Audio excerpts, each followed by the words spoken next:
Things are just going along fine for you. Job was going well, relationship was going strong, doing great in school, success, money, whatever. And then all of a sudden, everything changed. The set changed, okay? And sickness for you swooped in out of nowhere. Your job disappeared. A loved one left. There was depression. You fell off the wagon. You were abandoned or abused. Life doesn't look the same after that. The path is not as clear. There's no still waters and green pastures around. And maybe you find yourself in that place right now. And you're struggling because you remember what the blue skies and the green grass looked like, but darkness has overtaken you. And the sets in our lives can change. They will change. However, this is so important. This is why Psalm 23 is so important. There is a big change also in Psalm 23 that I wanted to make sure that you saw.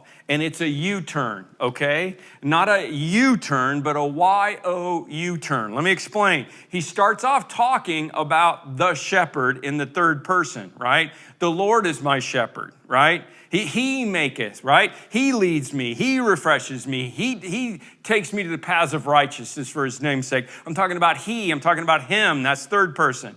But then we get to the valley of the shadow of death, and I will fear no evil, for thou art with me. For you are with me. Do you see what happened? All of a sudden we get to the valley and it goes from third person to second person. Your rod and your staff, they comfort me. What I'm saying is if it's one of those times for you that's dark and there's enemies and there's a valley, it's time to take a U-turn, okay? Go from thinking about God out there to you and me, God. I want to have direct communication. With verse 4, the darkness in the valley is closing in. But here's what's important. He is no longer speaking about the shepherd. He's talking to the shepherd. He's no longer speaking about the shepherd. He's speaking to the shepherd.